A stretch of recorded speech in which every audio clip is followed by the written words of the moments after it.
کریم صلی اللہ علیہ وآلہ وسلم نے ارشاد فرمایا، بے شک اللہ تعالی تمہاری صورتوں کو اور تمہارے اموال کو نہیں دیکھتا، کون کتنا مالدار ہے، کس کی شکل کیسی ہے، وہ اسے نہیں دیکھتا، وہ تمہارے دلوں کو دیکھتا ہے اور تمہارے عملوں کو دیکھتا ہے۔ تو اس لیے صورت جیسی بھی ہو وہ تو اللہ کی بنائی ہوئی ہے، تو ہمیں اپنی سیرت کو سنوارنے کی کوشش کرنی چاہیے۔ جتنی کوشش اپنی شکل کو سنوارنے میں ہم صرف کرتے ہیں، یہ رنگ گورا کرنے والی کریمیں اس وقت جتنی زیادہ فروخت ہو رہی ہیں، ہر شخص اس چکر میں ہے کہ میں اچھا بھلا دکھائی دوں صورت سے، شکل سے، لیکن رب چاہتا ہے کہ میرے بندے کی سیرت اچھی ہو، رنگ بلالی بھی ہو، لیکن صورت کی بجائے سیرت کی طرف توجہ دینے کی ضرورت ہے۔ حضرت باہو نے بھی کہا تھا کہ دل کالے نالوں منہ کالا چنگا، جے کو یہ رمز پچھانے ہو۔ تو اصل بات دل کی پاکیزگی کی ہے، دل کی طہارت کی ہے۔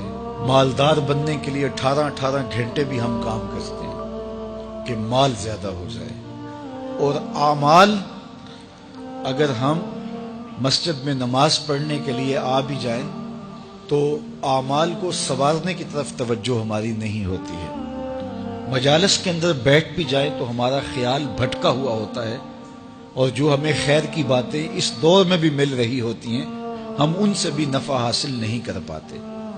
تو اس لیے ہمیں ظاہر سنوارنے کی بجائے من سنوارنے کی تلقین کی گئی ہے۔ حضور فرماتے ہیں، رب ارشاد فرماتا ہے کہ میں شریک ٹھہرانے والوں کے شرک سے بے نیاز ہوں۔ جس نے کوئی عمل کیا جس عمل میں اس نے میرے ساتھ کسی اور کو شریک کیا، تو میں اس کو بھی اور اس کے عمل کو بھی اور اس کے شرک کو بھی ترک کرتا ہوں، چھوڑتا ہوں۔ وہ جانے اس کا عمل جانے۔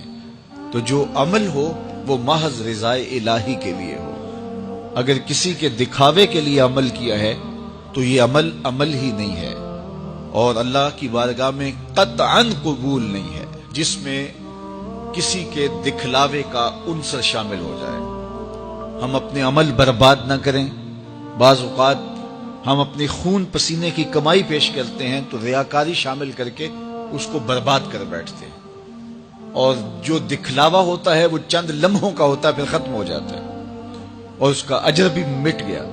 لیکن اگر رضائے الہی مقصود ہو تو پھر وہ عمل اگر تھوڑا بھی ہو اس کا اجر بڑھتا رہتا ہے۔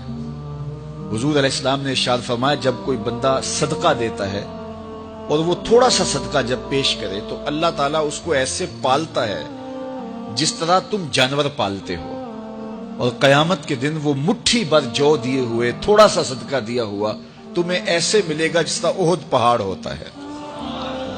تو وہ تو بڑھتا رہے گا، پلتا رہے گا، لیکن جس میں شرک شامل ہو گیا تو وہ بڑا عمل بھی ہوا تو وہ عمل قابل قبول ہی نہیں ہے۔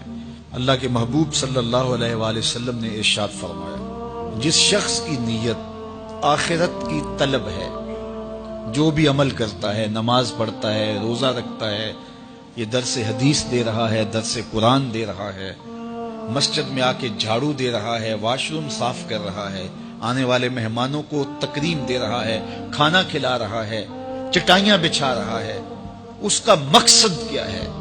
آخرت کی طلب۔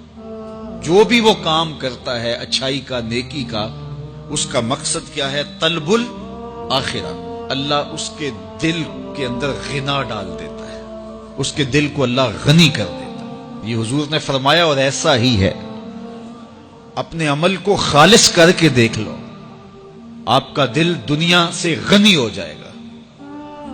یہ میرے رسول کا سچا وعدہ ہے۔ جب کوئی شخص اپنے اعمال کو آخرت کے لیے کرتا ہے، اس کی طلب دنیا حاصل کرنا نہیں، آخرت حاصل کرنا ہے، سچے رسول کا سچا وعدہ ہے، اللہ اس کے دل کو غنی کر دیتا ہے۔ لبیک